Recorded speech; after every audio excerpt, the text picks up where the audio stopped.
definimos el tema de este curso, también proyectamos en la planeación de su contenido tratar de entremezclar dos narrativas, una de ellas la testimonial, a través de personas que habían participado directamente en alguno de los movimientos que aquí estamos examinando. Como ustedes recordarán, pues ese fue el caso para Estados Unidos, para Francia, de manera muy notable para el 68 mexicano. Tomar esta como una, digamos, primera aproximación, y una segunda, la también narrativa, pero de corte analítico, que permite la interpretación e intelección de los movimientos desde perspectivas pues, sociológicas, políticas, etc. Y más o menos hemos conseguido estos propósitos, esperamos que bien, pero en algunos con más éxito seguramente que en otros, y así va a continuar nuestro programa.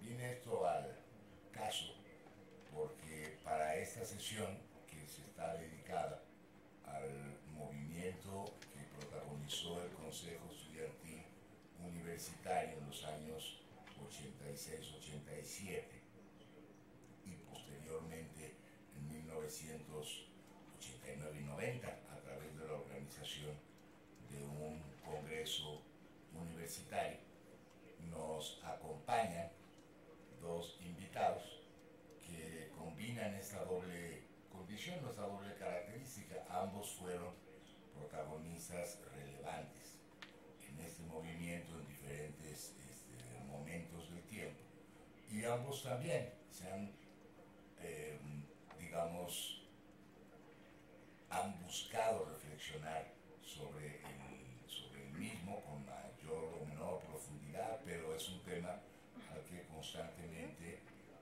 acuden para buscar sus ángulos, su actualidad, sus perspectivas y posibilidades analíticas. Entonces tenemos a dos invitados que fueron protagonistas y que también han desarrollado análisis sobre este movimiento. El primero de ellos es Óscar Moreno, aquí a mi derecha. Él fue, cuando inició el movimiento en el año del 86, el representante electo por su asamblea del Colegio de Ciencias y Humanidades Azcapotzalco. Tendría entonces 16, 17 años, él nos dirá, pues,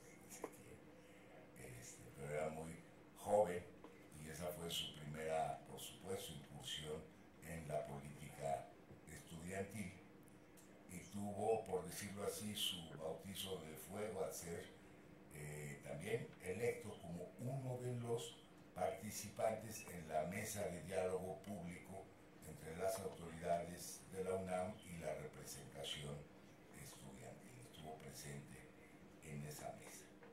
Años después, ya como estudiante en la Facultad de Ciencias Políticas y Sociales, en la carrera de Ciencias Políticas, pues fue de nueva cuenta electo por su asamblea, electo por el estudiantado de la facultad, para ser el representante estudiantil en el Congreso Universitario de ese año, y también le tocó participar en esa experiencia. Posteriormente, Óscar habría de incursionar en diferentes áreas de trabajo, digamos, la primera muy en el gobierno de Cuauhtémoc Cárdenas, en la regencia de la ciudad, como encargado de la coordinación de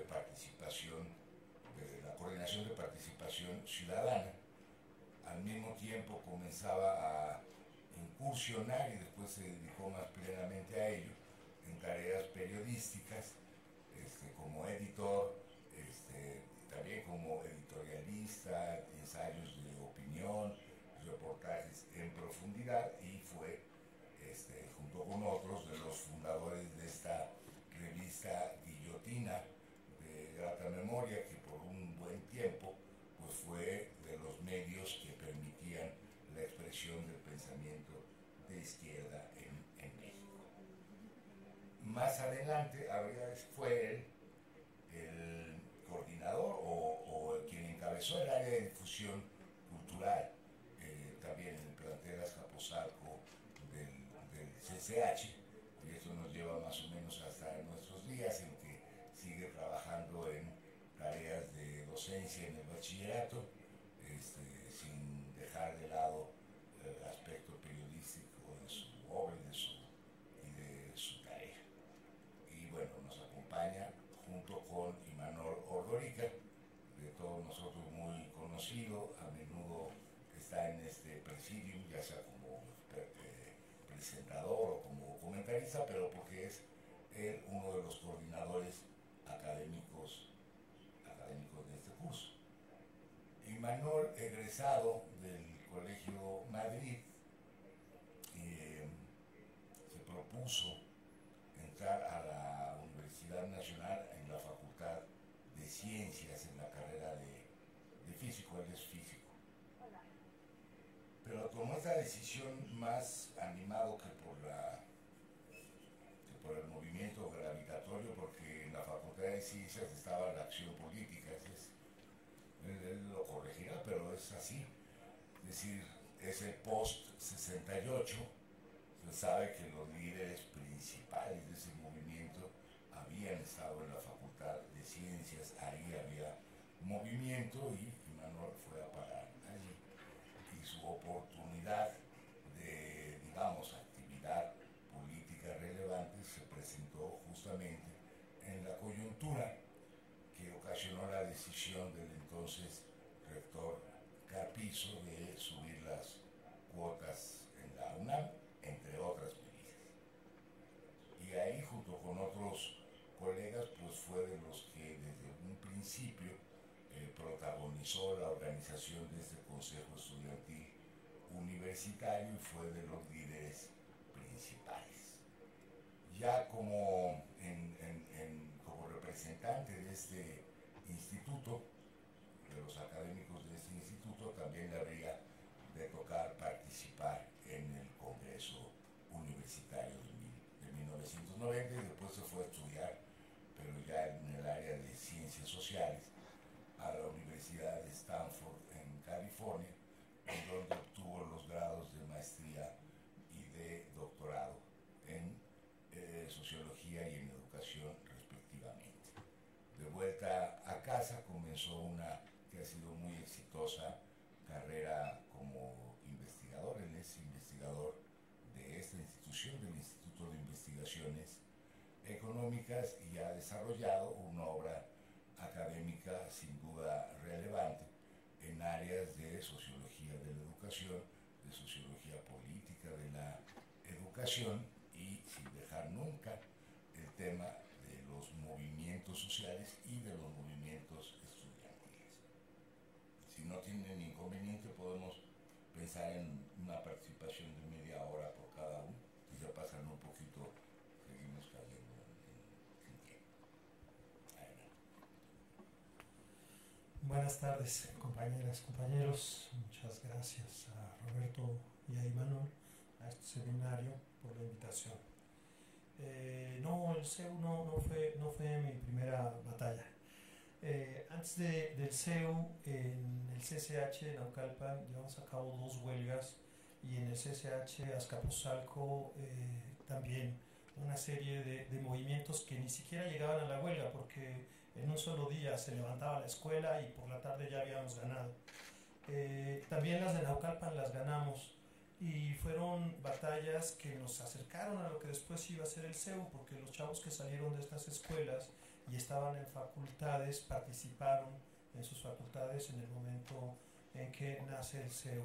¿Cómo nos acercaron? Bueno, pues fueron procesos en los que pudimos superar el sectarismo de los grupos estudiantiles, que el sectarismo heredado de los tiempos de reflujo en la participación en la universidad. Teníamos en Naucalpan como 4 grupos estalinistas, 4 grupos trotskistas, 4 grupos maoístas, y de todos no se hacía uno. Y el movimiento que vivimos allí, pues fue otra cosa, ¿no? A las 2 de la mañana toda la asamblea estaba llena de gente bailando Bob Marley, mientras la comisión negociadora se preparaba para la sesión del día siguiente con las autoridades. Entonces era un movimiento que negociaba, era un movimiento que sacaba brigadas, era un movimiento que imprimía carteles, que redactaba volantes, que en un solo plantel. Todas las demás, el resto de las escuelas no estaban movilizadas. De ahí nació la guillotina, por cierto, de los activistas de ese movimiento, de los activistas anarcos. Teníamos una bandera negra en el árbol más alto de la explanada del CCH en Naucalpan, y eso era así como nuestra manera de decirles a los stalinistas que estaban fuera de combate. Y nos dirigía un Consejo General de Representantes de Grupo. Esa era la organización en la escuela. Y más o menos esto pasó al CCH Azcapo de forma parecida y a varios planteles del Colegio de Bachilleres. Entonces, bueno, incluso una segunda huelga en Naucalpan. Además, nuestras demandas eran absolutamente enloquecidas. Un maestro que daba a Platón había decidido con sus alumnos que ellos continuaran el curso mientras él se iba a trabajar de carpintero, porque tenía que hacer los muebles de su casa. Y entonces los chavos dijeron: sí, nosotros seguimos con Platón, tú vete a hacer tus muebles. Y José Bazán, que era el director del plantel, dijo: esto no es posible, es muy mal ejemplo para la productividad y la excelencia. Y lo despidieron. Para nosotros era inadmisible que despidieran al maestro que estaba haciendo sus muebles, porque él, en acuerdo directo con sus estudiantes, habían decidido que eso procedía, y los muchachos además habían seguido estudiando, no necesitaban al maestro ahí todos los días, y por esa razón nos fuimos a la huelga. Ganamos, bueno, ganamos y perdimos, porque ganamos que las autoridades restauraran al maestro, pero Gamaliel Bello se llamaba. Pero Gamaliel, que era un hombre muy decente, bueno, nos pidieron una cosa, dijeron: metan un documento de un doctor donde diga que estuvo enfermo. Pues la cosa más fácil, mi papá era médico, entonces mi papá dijo: yo pongo el documento, ya que se arregle este asunto. Y Gamaliel dijo: no vamos a hacer eso. Hemos demostrado el punto de que la vida académica se hace entre los alumnos y los maestros, y la deciden ellos. Han dado la lucha, han ganado, pero yo no voy a aceptar meter un papel falso, y mejor renuncio. Y habiendo ganado, Gamaliel renunció. Estábamos haciendo el análisis del movimiento cuando se aprobó el plan Carpizo. Llegó Jorge Mondragón, que nos enseñaba problemas de método de Jean-Paul Sartre en su clase de lógica, con un texto de un tal Salvador Martínez de la Roca, que no conocíamos nosotros, ni nos imaginábamos que era el Pino del libro de Elena Poniatowska y otros relatos legendarios del movimiento del 68. Pero en ese artículo que le había publicado Monsiváis en el suplemento cultural de la revista Siempre, el Pino decía que había que enfrentar con un movimiento de masas la reforma carpiciana, y nosotros dijimos: pues claro, estamos en la misma onda, ¿no? No a las acciones de pequeños grupos aislados de la comunidad, sino a la participación más amplia que sea posible, en esquemas pues similares a los que leíamos nosotros habían sido los del 68, ¿no? Pues nuestros maestros eran 68eros, los maestros que daban clases en el CCH. Muchos de ellos y de ellas habían participado en el movimiento del 68, y de alguna manera eran nuestra fuente de información de cómo se organizaba esta cosa, ¿no? Cuando entramos al movimiento, cuando empezamos a asistir a las primeras reuniones de coordinación, pues sí, empezamos a ver que hay diferencias muy marcadas entre los compañeros de las facultades, ¿no? Ahorita vamos a hablar más de eso, ¿no? Pero ahí escuchábamos hablar a Imanol, a Antonio Santos, a algunos otros compañeros y decíamos, estos están pensando el movimiento, ¿no? Los otros traen recetas, y además recetas que nunca sirven, que nunca funcionaron. ¿Y por qué las traen? Y se empezó a construir una política para el movimiento. Bueno, ¿en qué momento estamos? En el mismo momento al que hacía referencia la compañera que hablaba del movimiento en Argentina, ¿no? La entrada brutal de las políticas neoliberales en nuestras sociedades. En 1982, el Departamento del Tesoro de Estados Unidos decide unilateralmente un aumento de las tasas de interés que lleva a México a decretar la moratoria de pagos. Entonces interviene el Fondo Monetario Internacional. México envía una delegación y los delegados que participaron en ese lado de parte de la parte norteamericana se sorprenden porque estaban esperando recibir a los representantes de México en son de guerra para defender su economía, para defender sus mermadas posibilidades de desarrollo económico, y quienes vienen al frente de la delegación son unos Chicago Boys, son unos chicos de la Secretaría de Programación y Presupuesto que estudiaron en universidades estadounidenses y que tienen el credo de Milton Friedman tatuado a fuego, y se les presentan y les dicen, vamos a aprovechar la crisis, ¿sí? Esta es la gran oportunidad de cambiar las cosas en México. Esto lo cuenta la parte estadounidense, ¿no? No se la esperaban, pero pues así funciona la hegemonía, ¿no? ¿Qué pasa en nuestro país? Pues de pronto ese año, en 1983, el Producto Interno Bruto cayó 4.2%. En 1986 la cosa es peor, porque además caen los precios del petróleo. Un barril de petróleo se vendía en $25 y ese año se va a $12. México pierde el 20% de sus ingresos.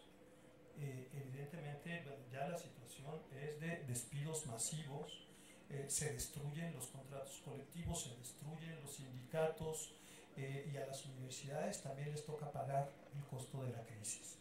El presupuesto de la universidad va a caer muy drásticamente. En 78 el presupuesto de la universidad es del 0.32% del PIB, en 86 es del 0.1, del 0.17, es decir, la caída es del 50%, más del 50% del presupuesto de la universidad.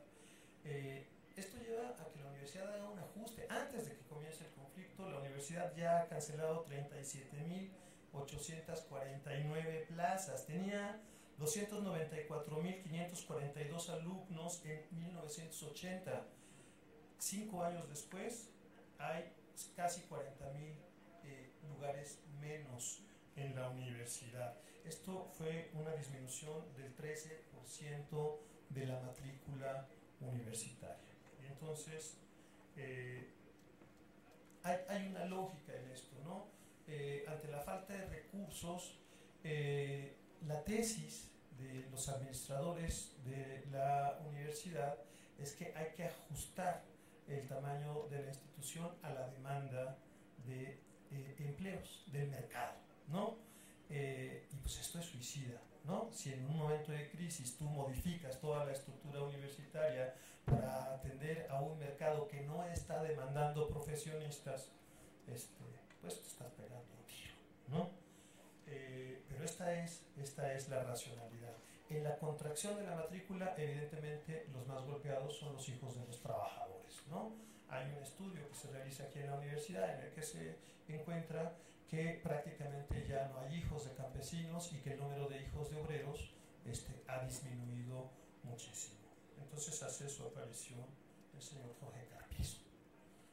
Jorge Carpizo se presenta como un reformista desde que llega a la rectoría, ¿no? Hace una ronda con la prensa para platicar y darse a conocer dar a conocer su agenda, sus intenciones. La reportera de Proceso, María Scherer, lo entrevista y Carpizo le dice en el sexto piso de la torre de rectoría que piensa reducir la matrícula universitaria, que ese es su propósito como rector, ¿no? Y le dice, es que el pase automático y la gratuidad de la enseñanza son mitos del populismo que le han hecho muchísimo daño a la universidad. Esto lo cuenta esta periodista en su charla con Carpizo.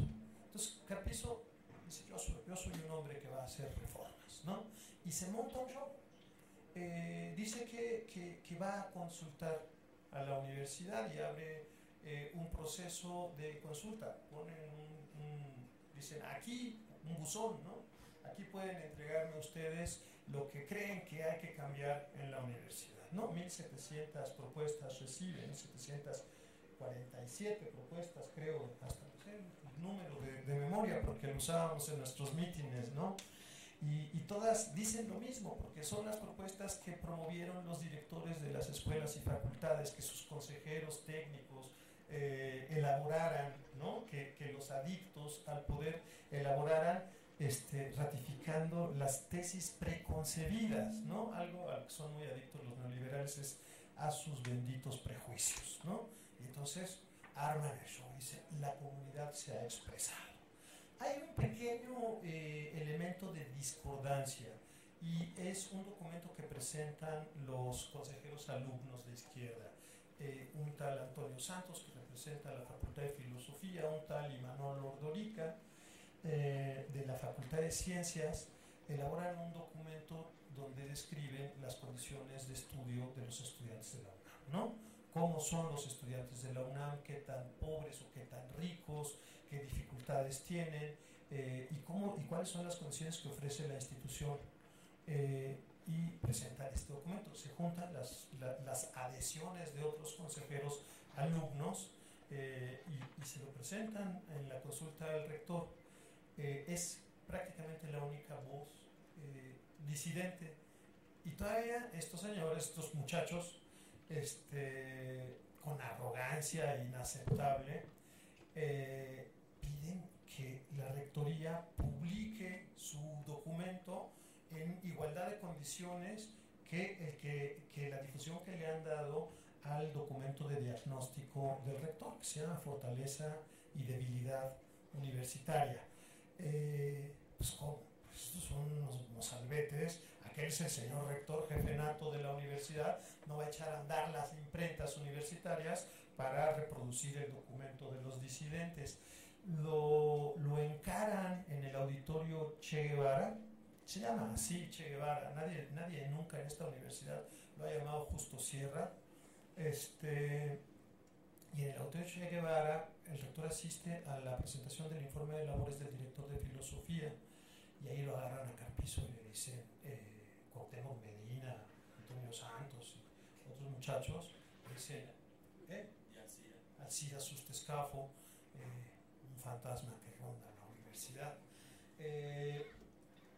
Se le da a Carpizo, Carpizo sale huyendo de ahí y nunca más se vuelve a aparecer en público, es decir, nunca más va a una facultad, se encuentra con los estudiantes, etc. ¿Cuál es la razón del conflicto?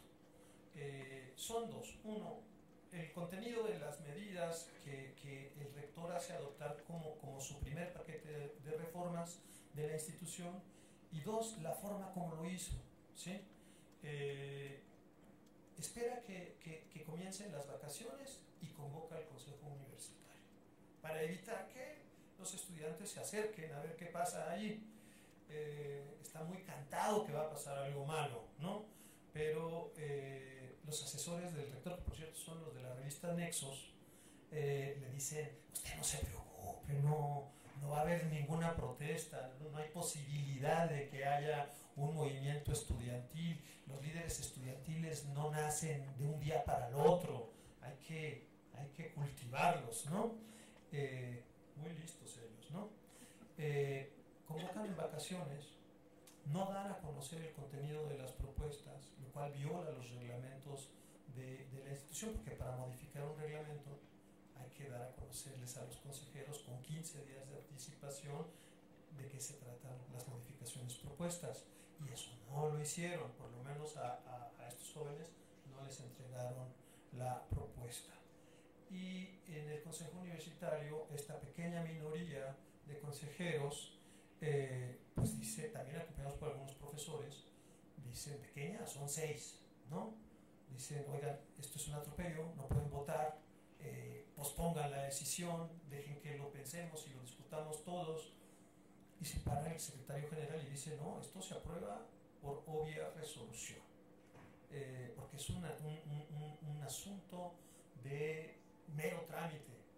Y la aplanadora priista lo vota, ¿no? Lo vota, se alza, decía Olga Harmony que el CEU tenía mucho sentido teatral, era muy dramático en sus formas, ¿no? Se para Imanol y les lanza una maldición espartaquista, ¿no? Nos vamos, pero volveremos y seremos miles, ¿no? En el libro de Howard Fast no es Espartaco el que dice esto, es un espartaquista y dice volveré y seré millones, ¿no? Le hace decir a un esclavo insurrecto que está crucificado en la Vía Apia, ¿no?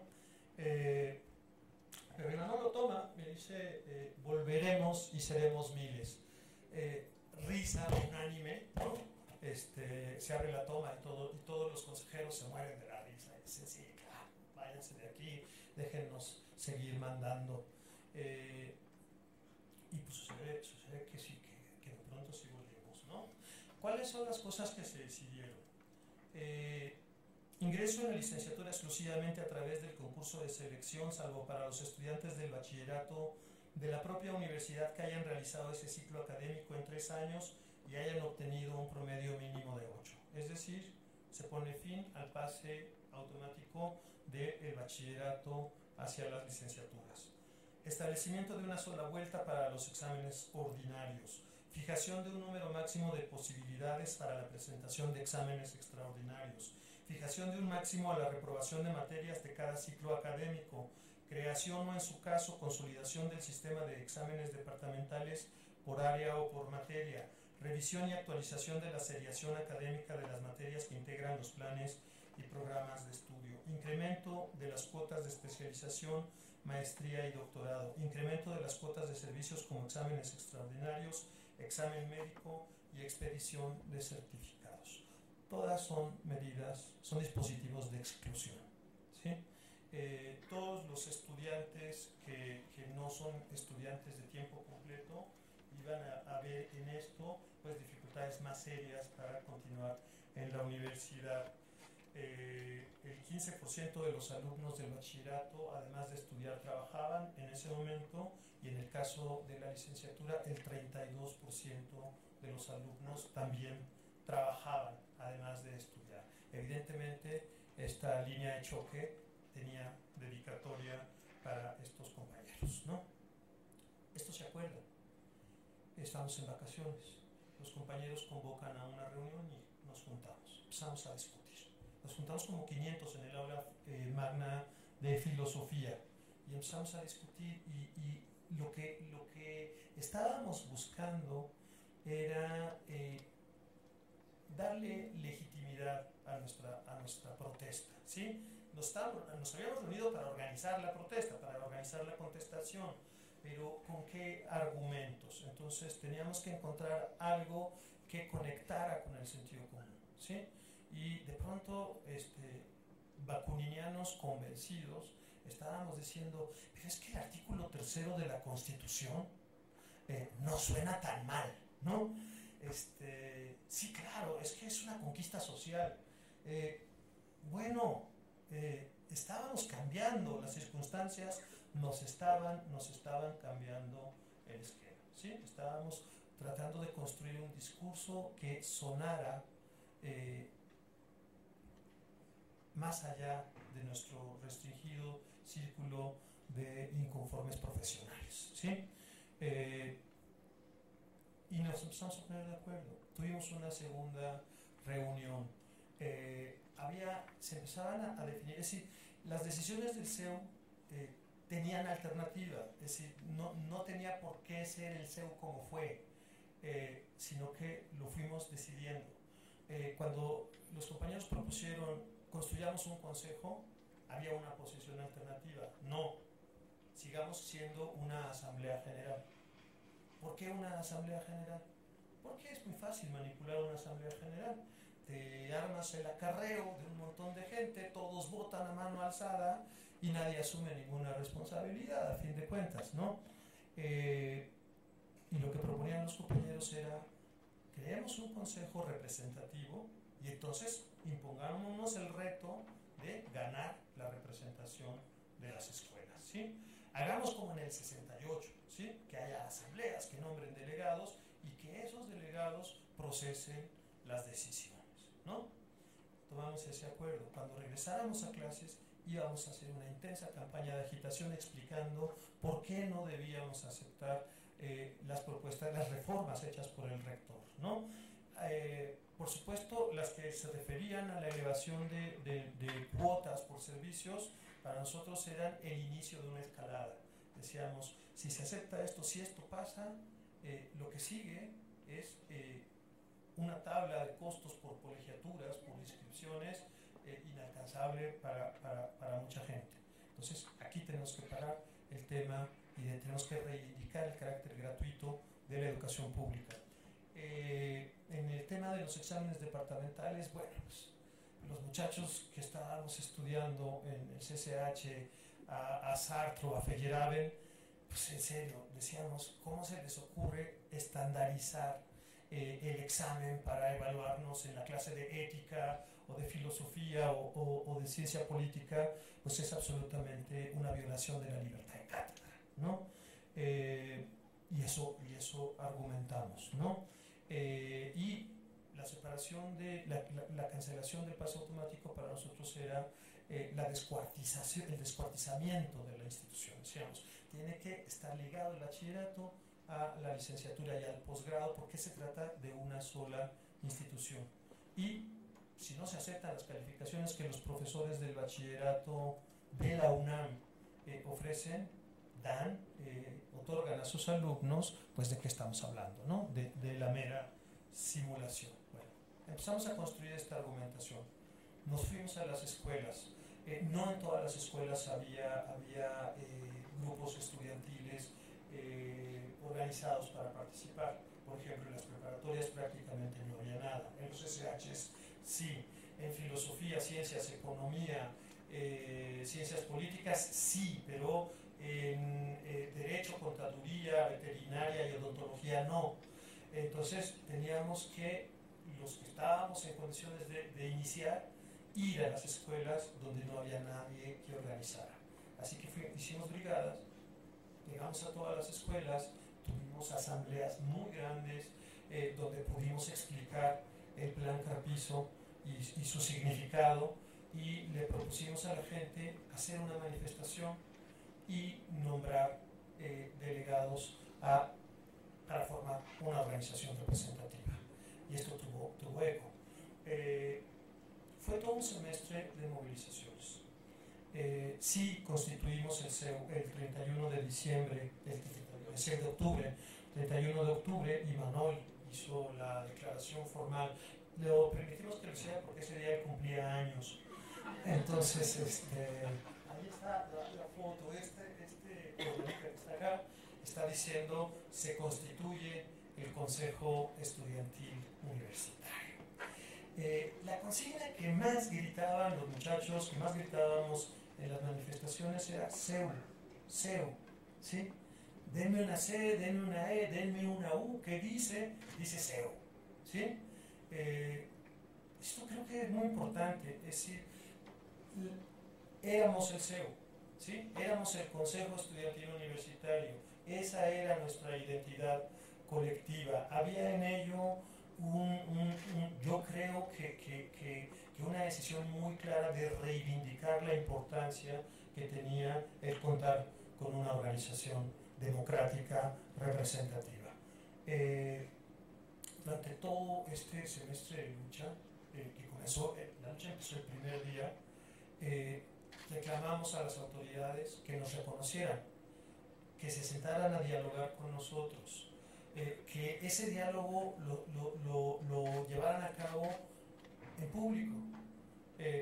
Diálogo público, el 68 había pedido el diálogo público. Para nosotros se trataba de colocar las cosas en el lugar opuesto a la opacidad con que fue tramitada la reforma de Carpizo, ¿sí? Nosotros decíamos, ellos se encierran, ellos sesionan en vacaciones, lo cual era parte de la afrenta.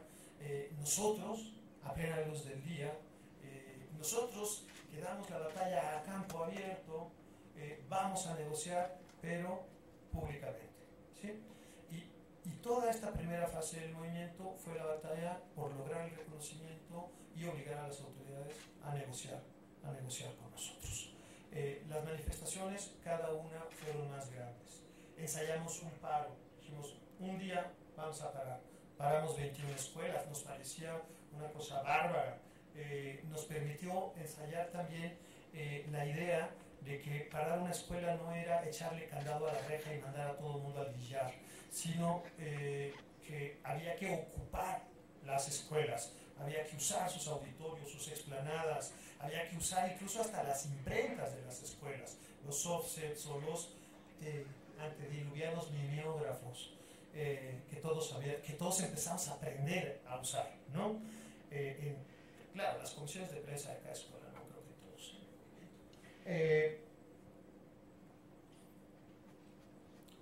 Finalmente,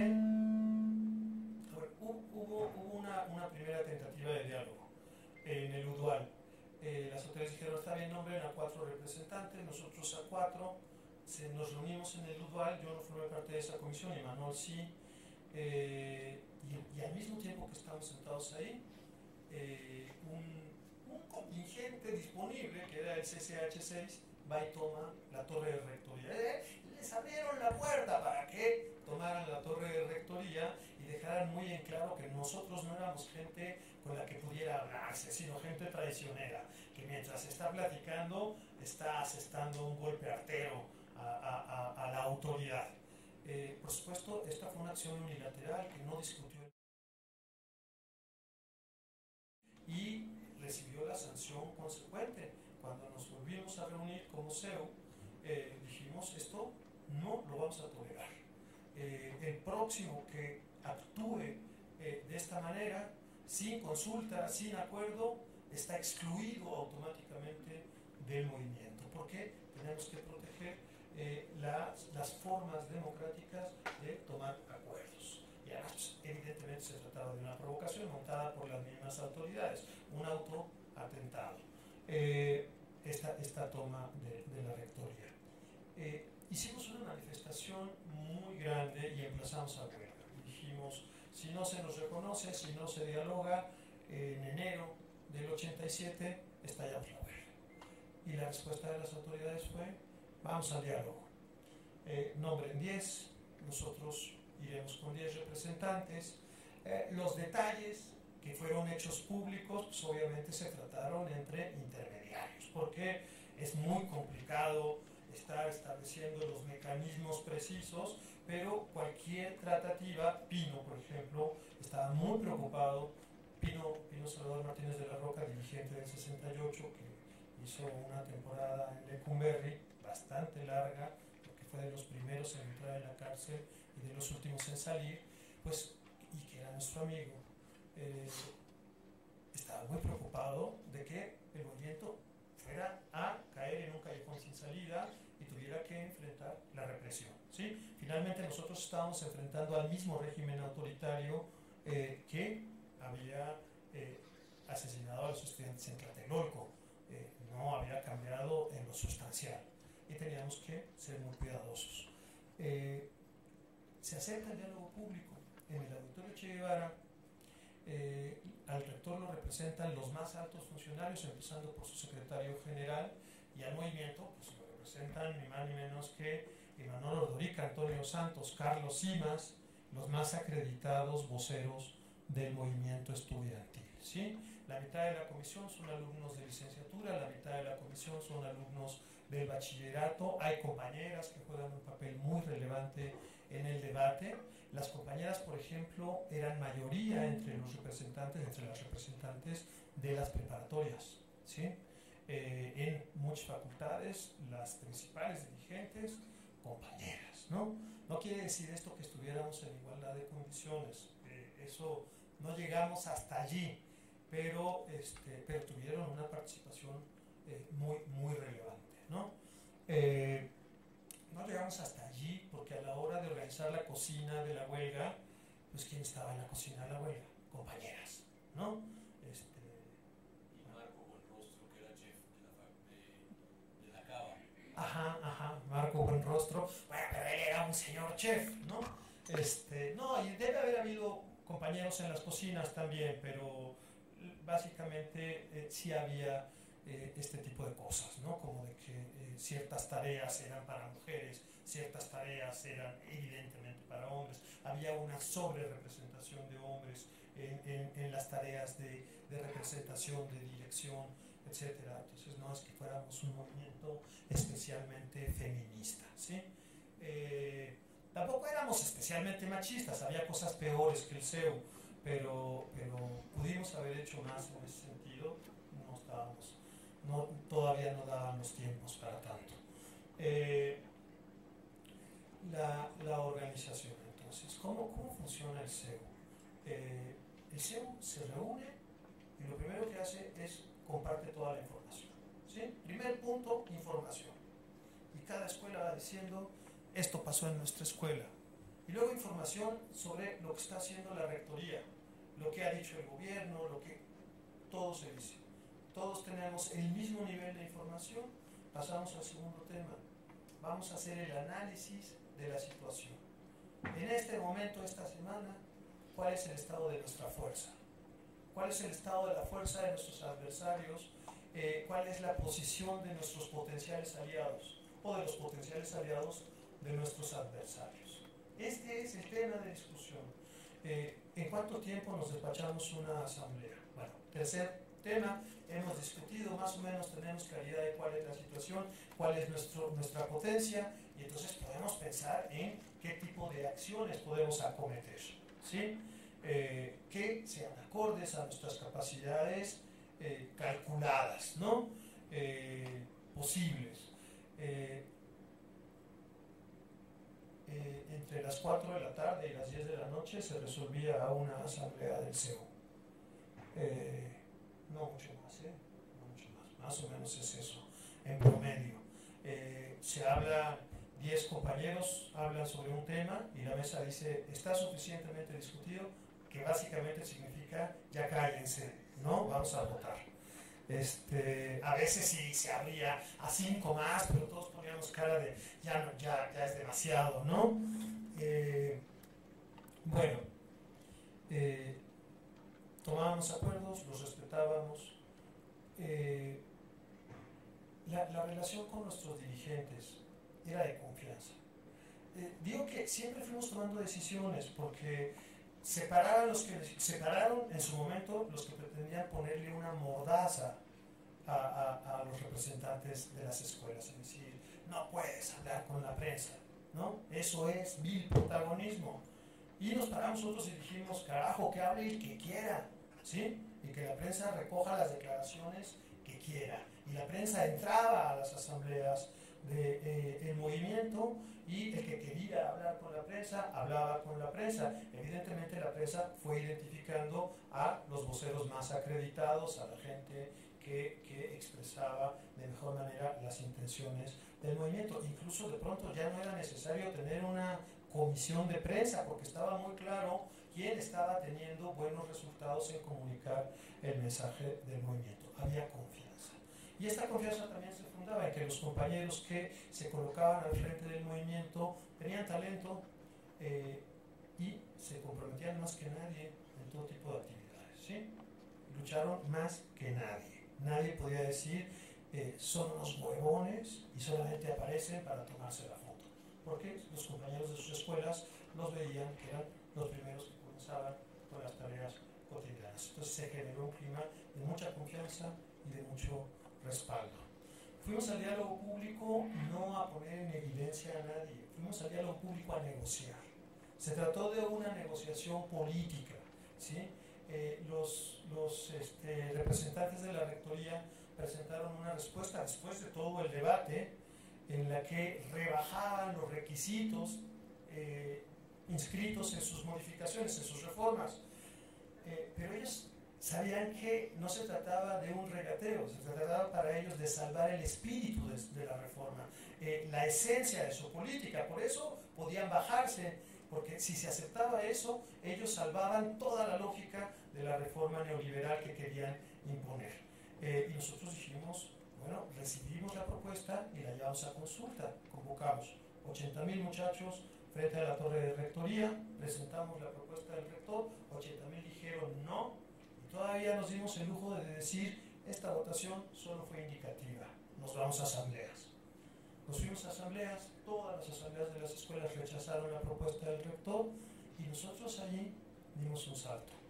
Habíamos estado exigiendo que las reformas del rector fueran derogadas, abolidas.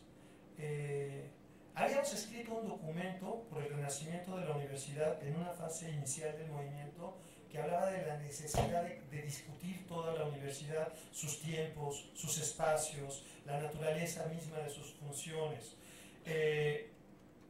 Y no lo pusimos a votación, circuló, se leyó, Monsiváis decía que era un texto romántico, tenía un poco el estilo del Manifiesto Liminar, se cita muchas de las cosas del Manifiesto Liminar, las comunidades se dirigen, no se dominan, ¿no? Se dirigen por consenso, ahí está Gramsci, ahí está Rodó, éramos el Ariel y también éramos Calibán. Pero el documento no se discute, es un documento programático. El documento, o lo que ahí decíamos, cobra posibilidad entra en la realidad en el momento de mayor despliegue de nuestra fuerza y es el momento del diálogo público. Ahí trocamos nuestro programa, lo cambiamos, lo ampliamos al todo, ¿sí? Dijimos, ahora se discute todo, queremos que haya un congreso, ¿sí?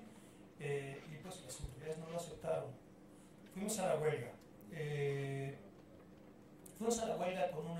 Se rompieron las pláticas y nos preparamos para estallar la huelga.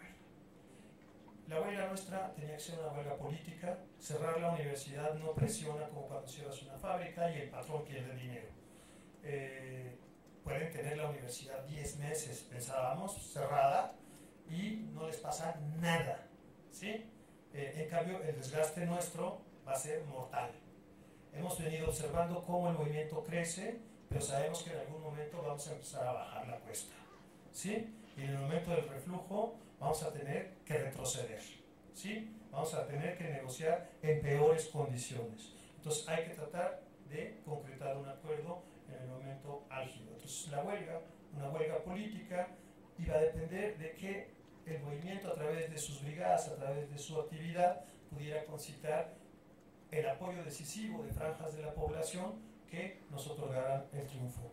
Efectivamente, ocupamos las escuelas todas al mismo tiempo, el 1 de febrero me parece que fue, a las 0 horas, en todas las escuelas, en todos los centros de extensión, el barco Justo Sierra y el barco El Puma, anclados en Baja California y en Yucatán, votaron en asamblea sus tripulaciones, alzaron en el palo más alto la bandera rojinegra y estallaron la huelga en el mismo minuto que las prepas, que los SHs, que las facultades. Es la única huelga en toda la historia de la universidad que estalló de esa manera, de forma simultánea. ¿Cuánto tiempo nos costó ganar? 10 días. ¿Sí? A los 10 días de huelga marchamos al Zócalo por segunda ocasión.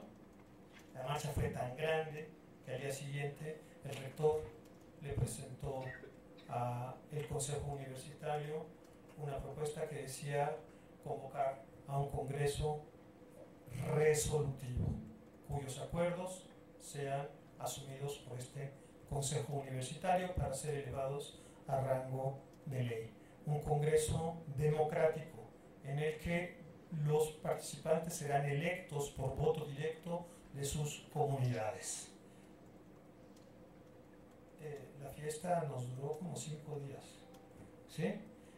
5 días en los que además la Ultra nos hizo la mala labor de atizar la desconfianza, es decir, no es posible, no hemos ganado nada, hay que continuar la huelga.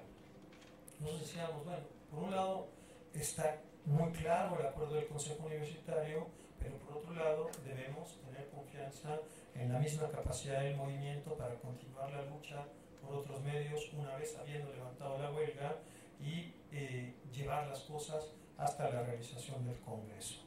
Ese Congreso sesionó en mayo de 1990. Yo lo dejo ahí, hay muchas cosas que decir, pero lo dejo ahí porque si no, no voy a permitir que Imanol diga nada. Gracias.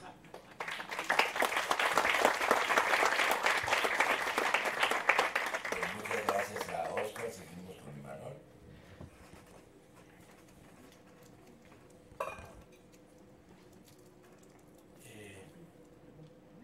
Carlos Simas, Antonio Santos y yo, que éramos de los más viejos del movimiento, decíamos que quien representaba más simbólicamente al CEU era este señor que está aquí sentado, con su elocuencia y su manera de hablar, su poesía, entonces todos los símbolos a los que hacía alusión, y creo que ha sido una manera excepcional de arrancar el tema del análisis del movimiento de 1986.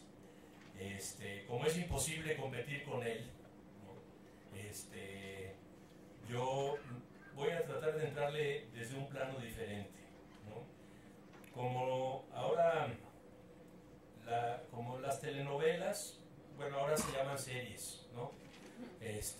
Ahora hay una serie que está muy de moda que se llama Extraño Enemigo, en donde Televisa hace su versión del movimiento de 68, actuada de manera excepcional por Daniel Jiménez Cacho en el papel de Fernando Gutiérrez Barrios. Presenta una visión deplorable de lo que fue el movimiento de 68. Pero si uno se fija, todos los episodios tienen nombres altisonantes. Entonces, digamos que mi intervención va a tener 6 episodios, 5 o 6 episodios. Los orígenes, los agravios, la herencia, la posibilidad de vencer, los errores, el desenlace y el legado. Entonces, como ya Óscar contó el devenir del movimiento, uno puede hacer esto.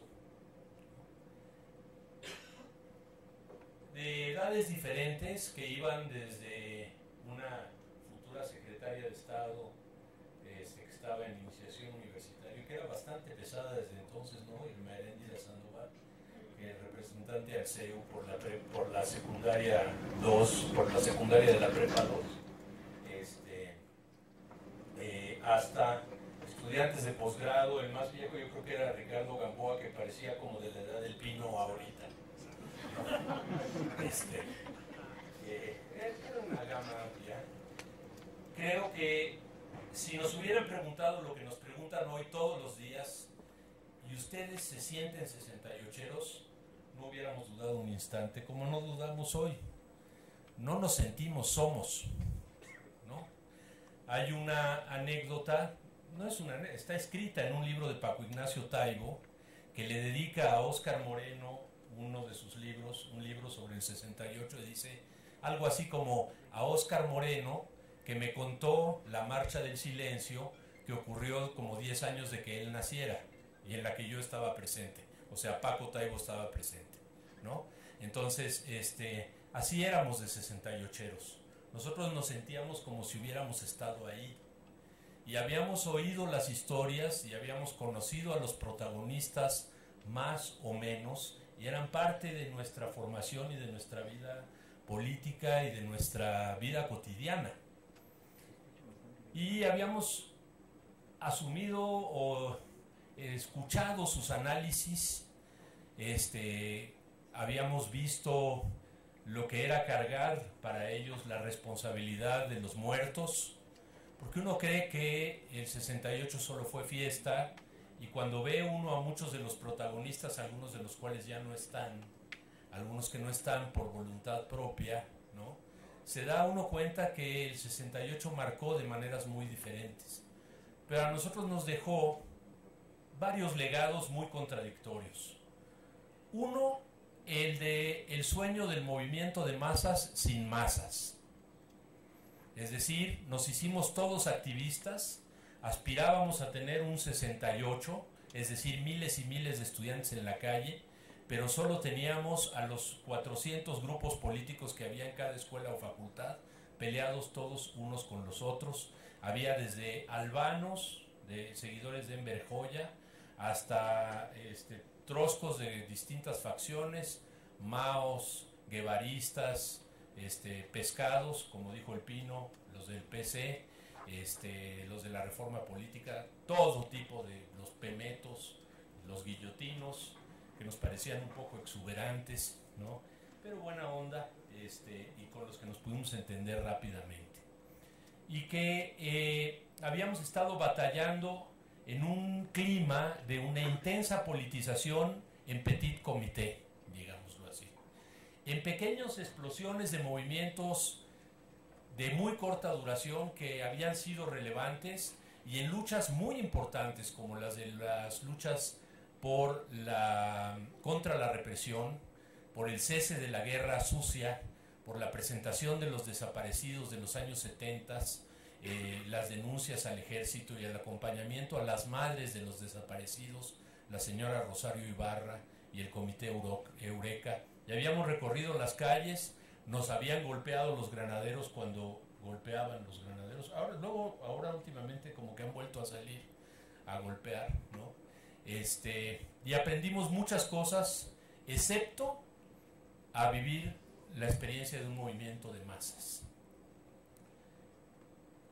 Vivimos la experiencia del temblor como un elemento clave en la constitución del movimiento, y uno tendría que preguntarse, más allá de la coincidencia de los 19 de septiembre, pero también el hecho de que de alguna manera impactó ese ejercicio de la solidaridad colectiva que llenó la ciudad en 1985 y lo volvió a hacer el año pasado, y que solamente unos meses después hubiera estallidos estudiantiles en donde las brigadas que se habían organizado para cada uno de esos dos grandes momentos de crisis nacional jugaron un papel fundamental.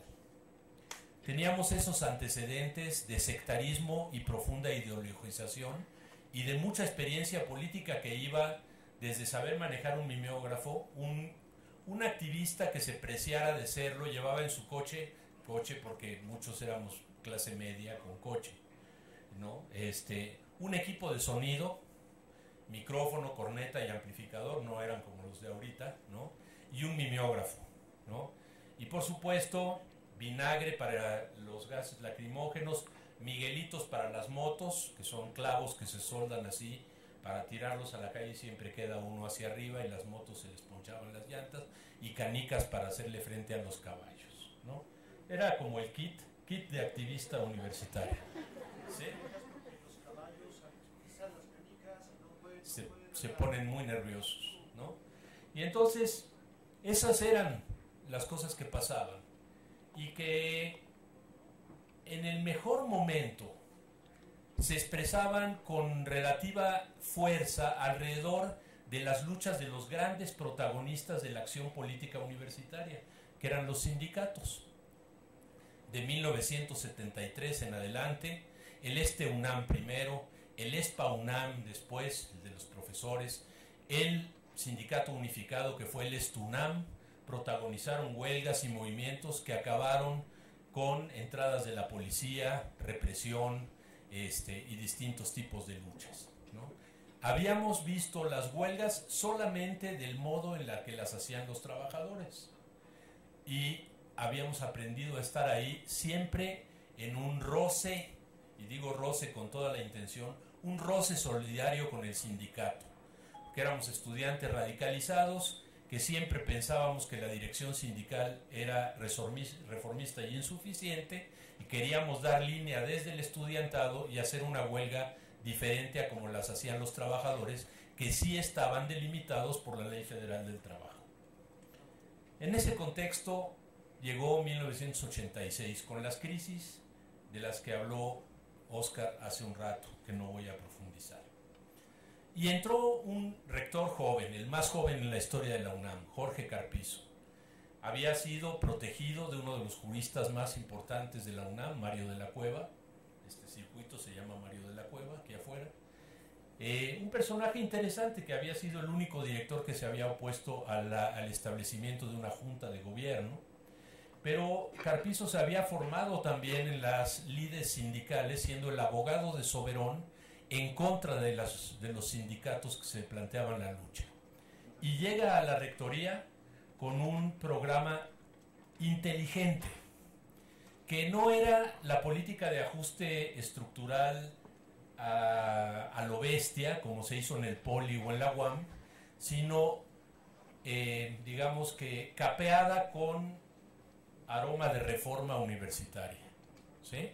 Vamos a hacer una consulta, vamos a ver qué necesita nuestra universidad, vamos a seguir el ejemplo de Barrosierra y de González Casanova, decía Carpizo, ¿no? Y en esa lógica convoca a una consulta popular priista, como las que convoca ahora Esteban Moctezuma, no, perdón, era Choifet, ¿no? Pero también Moctezuma, y saca aquí Juan Ursu, que estaba sentado del otro lado de la mesa o parado, por ahí lo vieron en una foto, a lo mejor ya no se nos reconoce con tanta facilidad, Juan, ¿no? Fueron eso, 1700 ponencias. Yo recuerdo 4 ponencias de esas en contra de Carpizo. Una de la secretaria del Consejo Universitario, la señorita Alicia Alarcón, que cumplía ese año 86 años de edad, y decía: el documento Fortaleza y Debilidad va en contra de los estudiantes. Y no era una activista estudiantil, era parte de la burocracia universitaria de largo aliento. 2, la ponencia de Luis de la Peña y Ani Pardo, que planteaban que las condiciones de estudio y trabajo académico en la universidad eran muy malas, y que los salarios habían caído y que la universidad no estaba a la altura de los retos que le planteaba la sociedad. 3, ese artículo de Pino, que luego fue publicado en Siempre. Y 4, el documento La Universidad Hoy, que escribimos Carlos Simas, que no era consejero, Antonio Santos y yo, con la idea de lograr que lo firmaran los consejeros derechosos, que eran tan flojos en el consejo, que era más fácil que firmaran nuestro documento a que ellos se pusieran a hacer uno propio. Y al cual entonces le pusimos a un documento que se llamó La UNAM Hoy, y que era una crítica de fortaleza y debilidad con un montón de datos que publicó la UNAM hasta ese año y dejó de publicar como por los 20 próximos años, datos sobre becas, sobre nivel socioeconómico de los estudiantes, un montón de información. Y le pusimos ahí añadidos de casi que chinga a su madre el señor presidente, que el secretario de Educación se vaya por el excusado, y se lo presentamos al hijo del secretario de Educación, que era el consejero universitario de Derecho, al actual secretario de Gobernación, Navarrete Prida, que era el consejero universitario de Acatlán, y que dijeron: no podemos firmar si ustedes no quitan esas 5 cosas a las que nosotros le llamábamos bolas de humo. Así de claro teníamos cómo iban a reaccionar, y le quitamos las bolas de humo y firmaron el documento, y fueron regañados enfrente de nosotros por Carpizo. ¿Cómo es posible que ustedes firmen el documento de estos que no tienen remedio, ¿no? Esos son los antecedentes. ¿Cuáles son los agravios? Los agravios son años y años y años de que a todo mundo le valga madre los estudiantes en la universidad. ¿Y saben qué es lo peor de todo? Que ese sigue siendo el agravio. Hoy, ahorita, hasta hoy. Todos están preocupados por el contrato colectivo. Estaban preocupados por el número de publicaciones, por el dinero para los institutos, por quién quedaba en la dirección de qué entidad académica, por a quién lograban imponer en la junta de gobierno, quién iba a ser el próximo rector. Todos esos eran temas centrales de la universidad. Pero los temas de los estudiantes estaban siempre fuera de la agenda. Y cuando por primera vez un rector trata los temas de los estudiantes, lo que dice es: los estudiantes no valoran lo que tienen. ¿Y saben por qué no valoran lo que tienen? Porque no les cuesta. Eso decía Carpizo. Y nosotros le bromeábamos y con un comercial que había de whisky Chivas Regal que decía: se ve caro, lo es, ¿no? Y decíamos que Carpizo quería para la UNAM una campaña publicitaria como la de Chivas Regal: se ve cara, lo es. Y entonces solamente podrían entrar aquí los que tuvieran el dinero para comprar esa pieza tan exquisita y que además la paladearan y la aprovecharan con suficiente fervor, ¿no? Pero la universidad no era así. Y ese era uno de los grandes agravios. El otro agravio son, hoy en día, a ver, réstenle a 2018, 1945, alguien rápido aquí, que 70 y tantos años. 73 años hoy de una ley orgánica que no sirve para nada, ¿sí? Que ya en el 86-87 no servía, que se argumentó como una pieza de defensa de la universidad durante la Segunda Guerra Mundial para evitar que los estudiantes católicos y los grupos fascistas que entonces poblaban la universidad y que hoy todavía existen pero que no se atreven a manifestarse con tanta claridad, se apropiaran de la conducción universitaria. Y para eso pusieron una junta de gobierno y para eso hicieron un sistema político autoritario a imagen y semejanza del régimen priista. Y el agravio mayor es que ese día yo era consejero universitario estudiante de la Facultad de Ciencias y de repente dos de los exdirectores de mi facultad, que eran venerados, uno de los científicos mexicanos más importantes de la historia, Barajas, el matemático, y el maestro Juan Manuel Lozano, llegaron a una de las clases en las que por extraña razón estaba yo todavía, ¿no? Y dijo que si podía salir. Y salgo y me dicen, literal, porque Juan Manuel Lozano era muy mal hablado: ya nos chingamos al Carpizo. ¿Qué pasó, maestro? No, hay un requisito de 15 días para conocer las propuestas de modificación a los reglamentos. Entonces no las van a poder votar hoy. Llegamos felices al consejo. Ya, en efecto, como decía el maestro Lozano, y cuando uno cita, no son, ya decía el Pino, no son malas palabras, ya nos los chingamos, ¿no?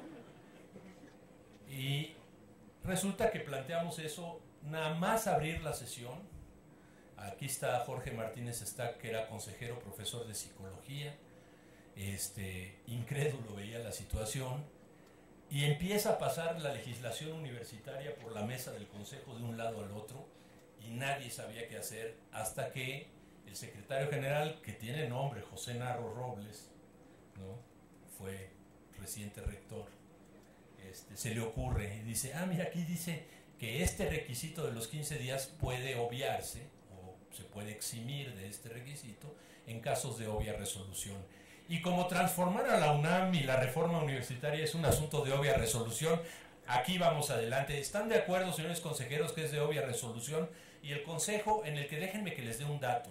En estos 73 años que hay de ley orgánica de la UNAM, nunca, ni una sola vez, 0 ocasiones, ha habido una propuesta de un rector que pierda una votación. ¿Sabían ustedes ese dato? Es un órgano democrático el consejo, pero los rectores son preclaros, ellos saben cómo debe ir todo. Nunca un integrante propuesto para la junta de gobierno por el rector ha perdido, por supuesto, ¿no? Entonces, en fin, esto les da una idea de ese cuerpo colegiado al que entrábamos literalmente a joder.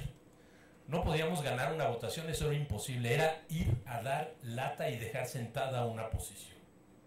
Entonces, cuando votaron que se iba a votar las reformas de Carpizo, argumentamos en todas y siempre nos ponían los primeros de la lista en paquete: Santos, Ordorica, Asensio de Psicología, Monroy de Economía, así 1, 2, 3, 4, y luego una retahíla como de ¿cuántos, Juan? ¿20? Directores, profesores eméritos, todos nos daban hasta con la cubeta, ¿no? Y con muy ardidos en estas sesiones se quejaban de que las sesiones del CEU eran largas, que sí eran de más de 6 horas, esta idealización de Óscar es mucho. Pero Carpizo llamaba a las reuniones de consejo universitario, empezaban a las 6 de la tarde y cerraba las puertas y salíamos a las 7 de la mañana, ¿no? Y solo había un baño, ¿no? Y ellos tomaban pastillas de sal para no tener que ir a orinar, o sea, hay que estar enfermo de la cabeza. Bueno, en ese espacio, a las 7 de la mañana, nosotros dijimos: volveremos y seremos miles. Y nos fuimos literalmente chillando. Entonces, era el ajuste estructural sobre la universidad, la expresión manifiesta de la antidemocracia, el maltrato y desinterés sobre los estudiantes. Esos eran los agravios a los que nosotros oponíamos la herencia, capítulo 3, ¿no? Éramos, como decía antes, herederos del 68. Nos reunimos con el Pino a plantear cuál debía de ser la respuesta. Propusimos organizar el Consejo Estudiantil Universitario, como dijo Óscar, recuperando la idea de que la representatividad no viene como una coalición de grupos diversos. No es troscos del mundo unidos con los maoístas mangalargas que les decíamos porque su partido se llamaba Partido Comunista Marxista Leninista, ML, con los guevaristas y con estos y todos somos los dirigentes. No. Aquí, como en el 68, el que quiera ser representante de su escuela lo tiene que ir a ganar a la asamblea de la escuela, donde todo el mundo sabe quiénes son los estudiantes de la escuela. No pueden llegar de fuera a incidir en las decisiones y en los debates. Y ahí se ganaban las representaciones y cada escuela tenía 3 votos que llevaba al CEU. Y eso era una herencia del 68. La idea de la representatividad, pero también de la responsabilidad en la dirección política. Porque Guevara y Raúl Álvarez habían dicho que los líderes y dirigentes de los movimientos sociales tenían que asumir responsabilidad por los errores y por las virtudes de los movimientos. Y que eso era fundamental, que si no era muy fácil hacer cualquier tipo de enunciado y quedarse abajo esperando a ver qué pasaba. La segunda herencia era una forma de hacer política, y la forma de hacer política era la acción pacífica de masas. Salir a las calles, organizar mítines, divulgar nuestras ideas. Ojalá hubiéramos tenido a Televisa, TV Azteca, que ya era todavía estatal, ¿no? Y que y sin embargo teníamos que hacer volantes y mítines relámpago y subirnos a los camiones, y la gente de teatro se subía a los autobuses de pasajeros y hacían sketches ahí donde se empezaba a tirar un rollo a alguien a favor del CEU y alguien, un pasajero que evidentemente era parte del grupo, decía: no, fósiles ustedes, el rector Carpizo tiene razón, y generaban una discusión ahí donde el camión casi acababa votando su apoyo al movimiento y daba lana, ¿no? Y de ahí sosteníamos un movimiento, pero no solo de ahí, también recibimos lana del Estunam y del Sindicato Mexicano de Electricistas, para sostener una lucha que fue larga y difícil. Y planteamos el diálogo público, que era una herencia del 68 también, muy clara.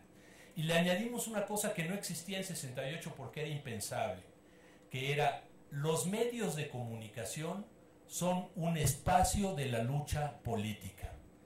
Porque en el movimiento, al seno del movimiento, como en todo movimiento, había divergencias y discrepancias significativas sobre cómo hacer un movimiento.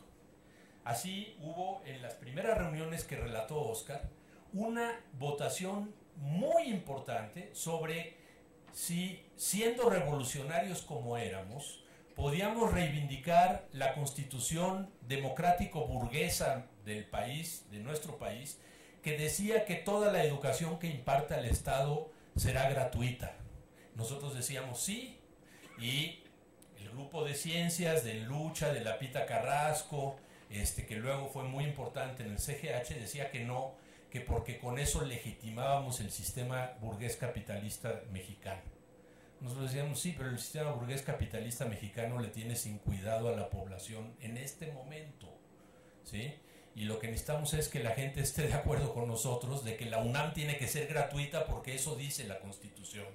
Y era tan importante el argumento que en 1993, siendo presidente Salinas, mandaron cambiar el artículo 3 para decir toda la educación que imparte el Estado, excepto la de carácter superior, será gratuita. O sea que sí era una herramienta. Y así como también ellos estaban a favor de que el movimiento se dirigiera por una asamblea universitaria amorfa, y nosotros estábamos a favor de que el movimiento se construyera con un consejo a imagen y semejanza del CNH, hubo dos puntos más en disputa, uno más importante y otro más anecdótico. El importante era, no podemos ir a Televisa porque es una empresa capitalista, y nosotros decíamos, nosotros vamos a Televisa cada vez que nos inviten. Y fuimos a Televisa cada vez que nos invitaron.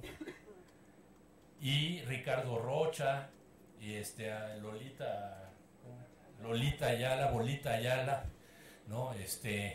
Puso una mesa de debate donde eran Sarucán Calimán y Ruiz Massieu, Sarucán Yacamán y Ruiz Massieu, que eran tres próceres de la administración universitaria, contra Carlos Imas, Antonio Santos y contra mí, en un escenario pintado un lado de amarillo y otro de azul. Y nos dimos hasta con la cubeta, y lo que pasa es que ellos no saben debatir en público, que es lo que decía Monsiváis en su libro, en el que leyeron ustedes para esta sesión.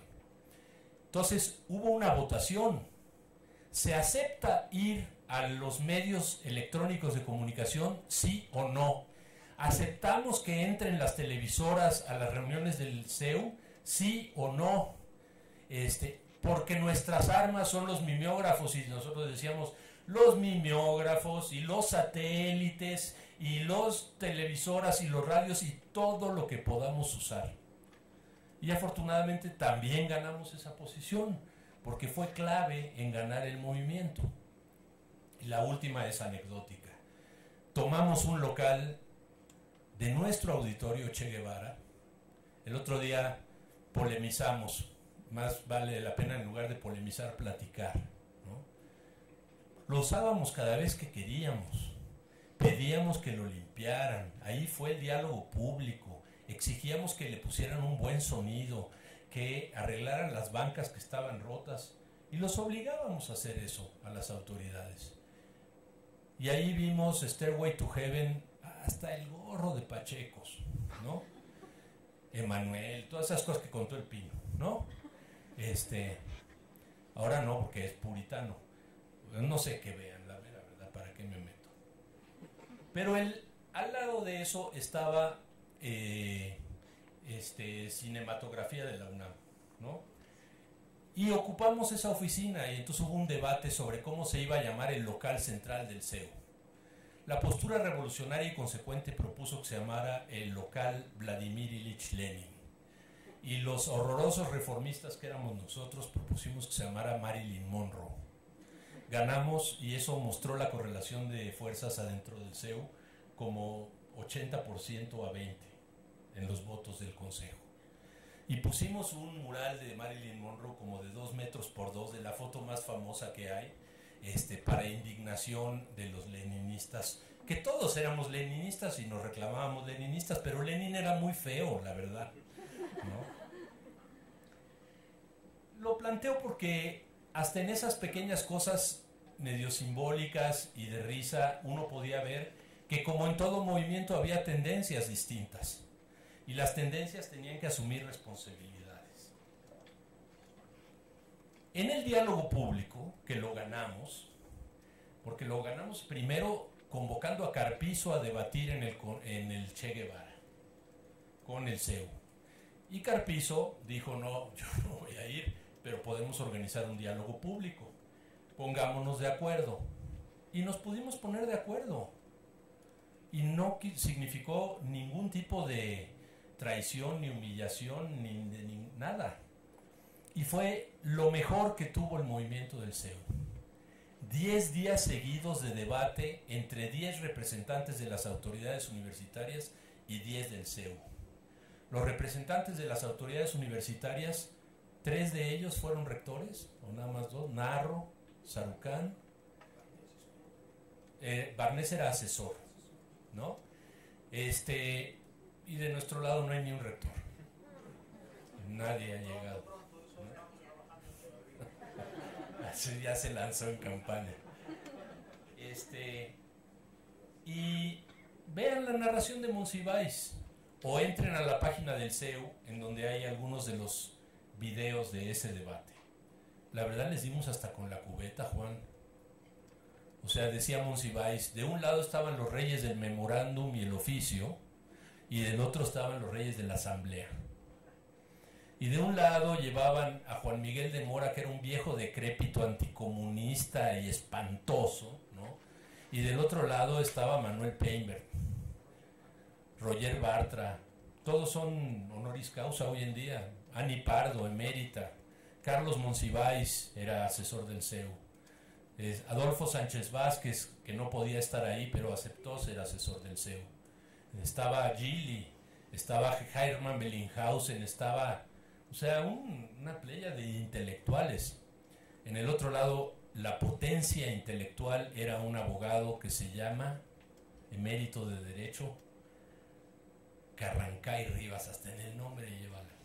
Y Carrancay Rivas se peleaba con la asamblea de 2000 gentes en el auditorio, ¿no? Y decía, porque el Congreso de la Unión en su inmensa sabiduría, o sea, pues era el hazmerreír de todos. Yo no sé si ustedes pretenden burlarse del Congreso de la Unión, por supuesto que sí. O sea, no hay estudiante que se precie en el país, sea de universidad pública o privada, que no esté absolutamente convencido que hay que burlarse del Congreso de la Unión, incluso del de ahorita, ¿no? Con Sergio Mayer a la cabeza, ¿no? Entonces, o con Perfidio, ¿no? Entonces, fue una batalla desigual, lo tenemos que reconocer. Estuvieron en nuestro terreno y hay que decir, honor a quien honor merece.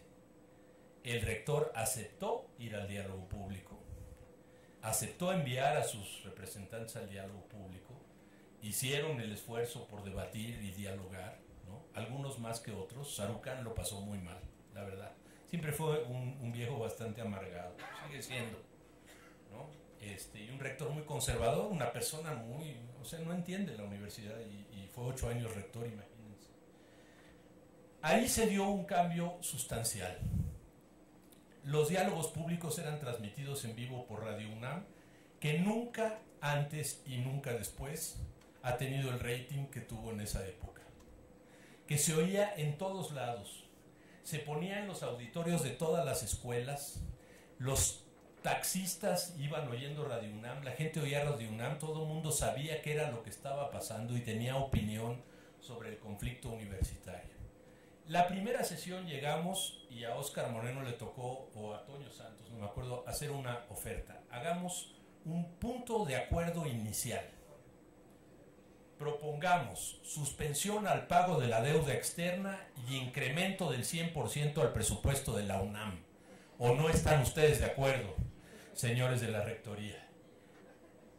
Pues tuvieron que pasar aceite, ¿verdad? Porque no podían decir que estaban de acuerdo en eso, aunque a lo mejor estaban de acuerdo. Pero lo peor de todo es que los teníamos torcidos desde el primer minuto, ¿no? La construcción de la legitimidad del movimiento fue tan grande con los diálogos públicos que nosotros nos dimos cuenta que podíamos pasar de la resistencia, que era la demanda de la cancelación de los reglamentos que habían sido aprobados el 11 y 12 de septiembre de 1986, y que teníamos la oportunidad de pasar a la ofensiva con la demanda de una reforma democrática a la UNAM, producida no con el programa de la izquierda como contraposición al programa de Carpizo, sino a partir de un espacio colectivo que era el Congreso Universitario Resolutivo. Y claro, uno dice, suena muy razonable, pero imagínense para un rector abogado o para cualquier rector que ha jurado con una medalla de oro en el pecho que es como así, le llaman la venera, que ha jurado hacer valer la ley universitaria por encima de todas las cosas, ¿no? Y que no podían entender que su consejo universitario no era suficientemente representativo para procesar una reforma de la institución. Entonces dijeron que no. Entonces se levantaron primero ellos de la mesa por culpa de Juan Urso, que está aquí sentado, que se aceleró, le calentó el córico a José Narro y gritaron una Goya en donde salieron en primera plana del Universal a todo color al día siguiente, todos rojos, alterados, gritando una Goya agresiva. Menos tú, pero fuiste el de la idea. El caso es que pidieron que nos volviéramos a sentar, que nos iban a hacer una contrapropuesta. Y la contrapropuesta era, hagamos unos foros cuyas resoluciones puedan ser quizás consideradas a lo mejor si el Consejo Universitario está en buen plan. Entonces dijimos, no, francamente no, y nos fuimos a la huelga. Y la huelga fue otro debate entre las dos grandes corrientes del CEU. No está preparada la huelga, decían ellos. No nos podemos ir a la huelga. No tenemos fondos de resistencia. No nos hemos preparado. Nosotros decimos, las huelgas no se preparan organizativamente, se preparan políticamente. Tenemos más fuerza que nunca y nos podemos ir a la huelga. No hay dinero, lo conseguimos. Nos traían del Santo Domingo, que ahora trae harta mota para acá, para CEU, ¿no? Pero nos traían, antes también, ¿no? Pero alimentos que no podíamos ni consumir. La cantidad de comida que traían a Ciudad Universitaria, a cada plantel le llegaban apoyos, dinero, papel, comida, para sostener el movimiento. El día antes de la huelga fuimos por primera vez al Zócalo. Nadie había entrado al Zócalo desde 1968, excepto los desfiles oficiales de Fidel Velázquez y la CTM. Y entramos nosotros por primera vez. Y Carlos Simas fue el orador en una marcha impresionantemente grande. Después de 8 días de huelga, una cosa así, volvimos al Zócalo y volvimos casi en el doble. Y vinieron delegaciones de las universidades del país y marchó el Sindicato Mexicano de Electricistas. Y así como la marcha del otro día, que entraba gente mientras salían en iguales cantidades, pero con una diferencia. El sonido más grande que había en América Latina que consiguió Toño Santos, que era mago para la organización y para pedir prestado y no pagar. Entonces nos emboletamos con el sonido de Timbiriche, que era el más grande que había, en el Zócalo, y no saben lo que se siente gritar, dame una C, y que el audio rebote en el Hotel Majestic, que estaba enfrente y a un costado en la catedral, y que los chavos contestaran con toda la fuerza, y salieran estas fotos que hay aquí. Vean el Zócalo. A reventar. Impresionante. Las calles aledañas, todo impresionante. Aquí hay varias personas que estuvieron en esa manifestación. Hubo un contingente de profesores que después de la derrota del SPAUNAM en los años 70 no habían vuelto a salir y formaron el Consejo Académico Universitario, que tendría 3,000 profesores marchando por la calle en apoyo a los estudiantes. Ni ahorita, ni ahorita se ha logrado esa participación magisterial. También es que ya estamos más veteranos, ¿no? Al día siguiente, el 9 de febrero o el 10 de febrero, se hace esta sesión del Consejo Universitario en el Colegio de Ingenieros, aquí atrás de Villa Olímpica. Y Carpizo gana la votación otra vez, nada más que con unas propuestas diferentes. Propuso suspender los reglamentos aprobados el 11 y 12 de septiembre, el de pagos, el de exámenes, el de inscripciones y el de posgrado. Y propuso la realización de un congreso universitario resolutivo cuyos acuerdos asumiría el Consejo Universitario de la UNAM. Y con eso cometimos en ese momento los dos errores principales de la dirección de ese movimiento. Pero también hay que contarlos. Primer error, nos fuimos a celebrar. Nos fuimos a hacer fiesta. Mientras los otros grupos se fueron a decir que habíamos perdido todo. Y entonces llegamos a las asambleas y llegamos a la reunión del CEU 2 días después y perdimos el levantamiento de la huelga. Y en esa reunión, una vez que se hubo votado que no se levantaba la huelga del CEU, se acercó Guadalupe Carrasco, la Pita, y nos dijo: ¿y ahora qué hacemos? Y nosotros dijimos: no, comadre, ahora ustedes dirigen, ustedes ganaron la asamblea, ahora digan qué vamos a hacer. Y dijeron: hay que volver a discutir a las asambleas el levantamiento de la huelga. Bueno, vamos a discutir a las asambleas. Y en las asambleas fuimos y convencimos a los estudiantes que se había ganado todo lo que planteó el Consejo Estudiantil Universitario. Y que bueno, que había cosas que a veces se ganaban y que eso no quería decir que nunca más en la historia a nadie se le iba a ocurrir intentar volver a proponer cosas como las que había propuesto Carpizo, que los movimientos no son de una vez y para toda la vida. Pero ese error político produjo una severa división dentro del movimiento que las autoridades aprovecharon con mucho ahínco, profundizaron y generaron una dinámica que debilitó al Consejo Estudiantil Universitario. El segundo error fue un error de cálculo político, quizás más relevante. En nuestro análisis nosotros pensábamos que Jorge Carpizo iba a querer un congreso muy rápido, lo antes posible, para tomar a los estudiantes desorganizados y sin una propuesta acabada de reforma universitaria. En el discurso que me tocó pronunciar en el Zócalo, el tema central era que les quede claro que no aceptaremos congresitos al vapor. Y nos equivocamos, porque la estrategia no fue sacar un congreso a toda velocidad. La estrategia fue posponer el proceso. Y el congreso, esta lucha fue en 87 y el congreso fue en 1990 y las condiciones habían cambiado. Desenlace y legado de este movimiento.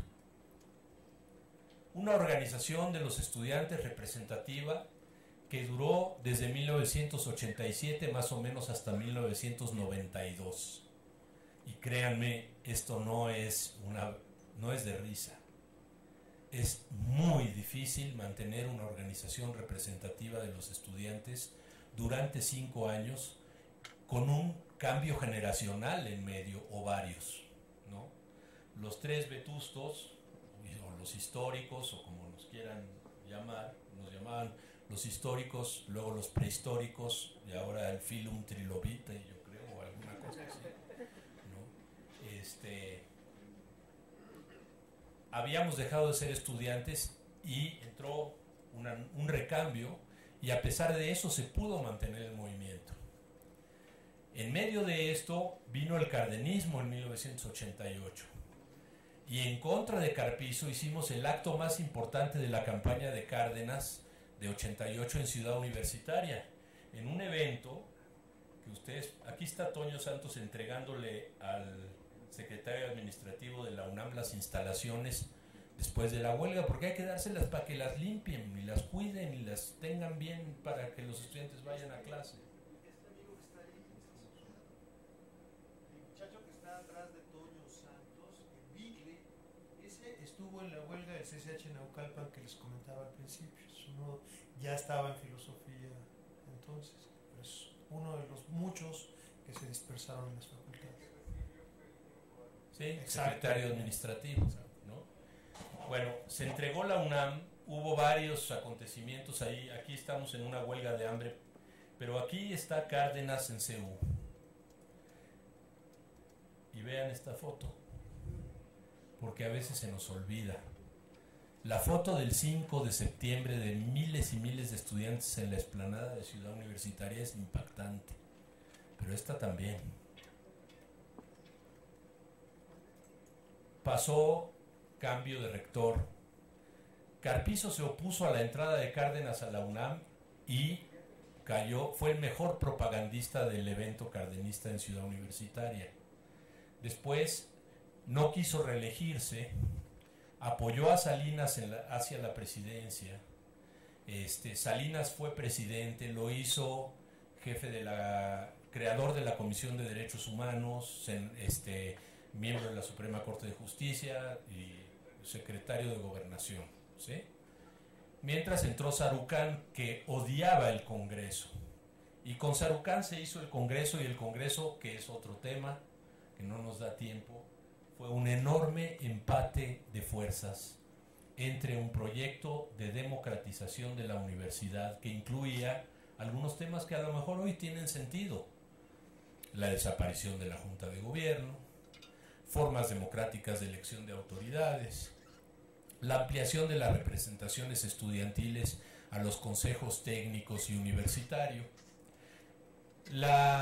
el otorgamiento de más funciones y atribuciones a los órganos colegiados en sustitución de las que hoy tienen las autoridades personales.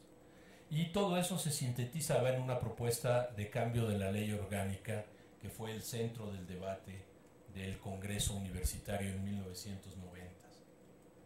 A 30 años, los estudiantes están en la calle, se organizan de manera muy similar a la que se organizaba el Consejo Estudiantil Universitario. Tienen quizás otros referentes y otras formas de politización. Son y siguen siendo, como lo han sido siempre a lo largo de la historia, el motor de los cambios más importantes que vive esta universidad. ¿Y el CEU? Quedó más o menos borrado de la historia. No hubo muertos, ni entró la policía a Ciudad Universitaria, ni hay cuotas en la UNAM, ni quedaron los exámenes estandarizados, ni se restringieron los exámenes ordinarios, ni se puso límite a los extraordinarios. Sí se restringió algo el pase automático, ¿no? Pero podemos decir que la universidad que hay hoy se parece más a la que dibujó el CEU que a la que dibujó Carpizo. Y sin embargo, en la marcha de hace 3 días, el martes, las mantas de varios contingentes decían: somos nietos del 68, hijos del 99 y hermanos de los 43.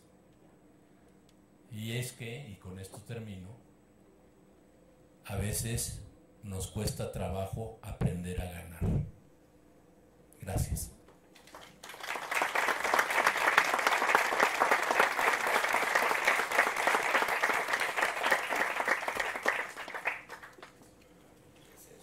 Hacemos un receso y regresamos.